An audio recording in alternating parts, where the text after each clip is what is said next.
No, una bellissima giornata con la presenza del Presidente della Repubblica.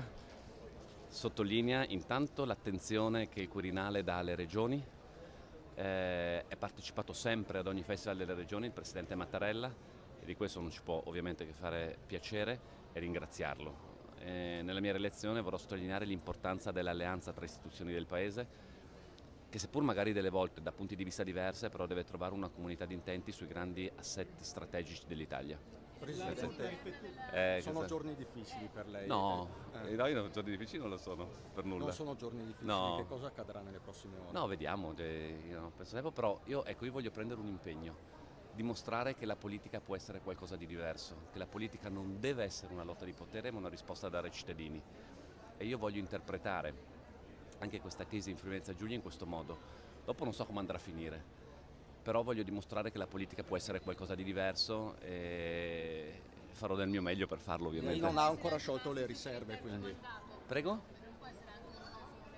No, non c'entra, ecco, la cosa che tendo a non c'entra nulla il terzo mandato su questa cosa, perché ho letto dei giornali nazionali dove mischiano le cose, il terzo mandato non c'entra nulla sul terzo Quindi mandato. perché è nata questa crisi? Ce lo vuole spiegare? È evidente, mi sembra, sono state fatte più volte delle dichiarazioni, oltretutto lontano dalla realtà rispetto all'azione di governo della regione che ha un enorme consenso fortunatamente da parte dei cittadini. Penso che abbiamo dato un contributo importante allo sviluppo del Friuli Venezia Giulia, ci piacerebbe continuare a farlo, ma non sono disposto a scendere ai compromessi di una vecchia politica che guarda a posizionamenti e non a risposte a dare ai cittadini. Grazie mille, buon lavoro. Qual è il valore di questa quarta edizione del festival e cosa si aspetta dai tavoli di oggi pomeriggio? No, mi aspetto che vengano delle proposte che guardano non al prossimo anno, ai prossimi 2 anni, ma ai prossimi 10 anni.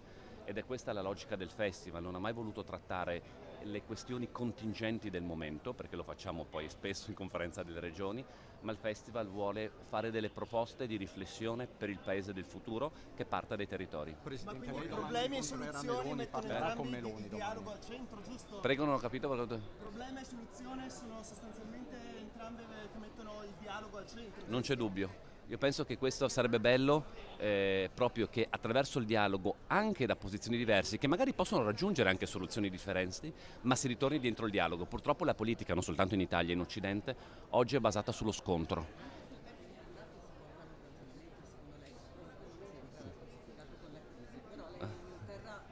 Sì.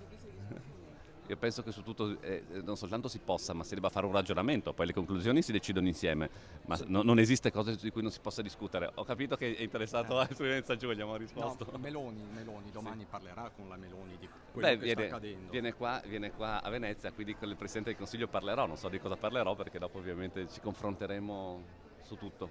Fuori dal Friuli sull'autonomia siamo in ritardo però.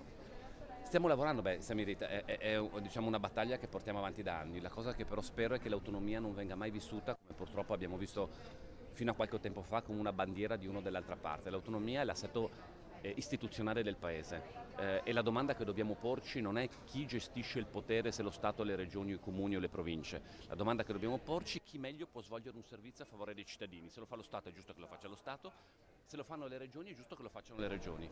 Io delle volte però vedo un blocco e devo dire tante volte non dalla politica ma dalla burocrazia che è abituata invece a gestire pezzi di potere. Questo non è possibile perché vuol dire che le risposte non arrivano al cittadino. Grazie e buon lavoro. Anche a Meloni domani.